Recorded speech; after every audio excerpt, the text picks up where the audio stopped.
3, 2, 1! Congratulations!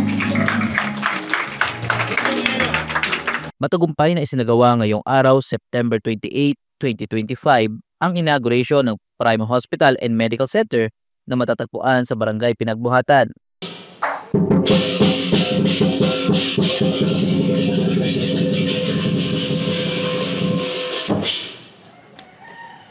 Kabilang sa mga dumalo sa makasaysayang inauguration ay sina Mayor Vico Soto na nagbigay ng kanyang mainit na pagbati sa pagbubukas ng ospital. Kasama rin sina Congressman Roman Romulo, Vice Mayor Dodot Jaworski, Councilors Paul Sinogat at Eric Gonzalez. Kasama rin sa seremonya ang mga opisyal ng Barangay Pinagbuhatan sa pangunguna ni Barangay Captain Robin Salandanan at ng kanyang buong sanggunian. Ang Prime Hospital ay nasa loob mismo ng nasasakupan ng Barangay Pinagbuhatan.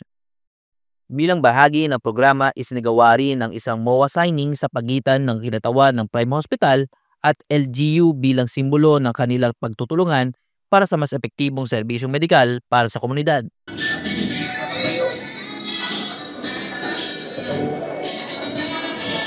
Congo and our President, Colonel Butch Zubrado.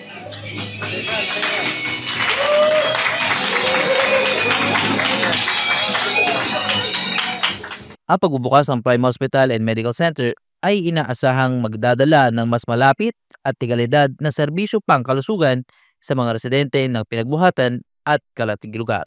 Ayon sa tagapagsalita ng ospital, layunin nilang maging Center of Excellence sa pagbibigay ng komprehensibong healthcare services mula sa emergency services, outpatient clinics, laboratory at diagnostic centers hanggang sa surgical units.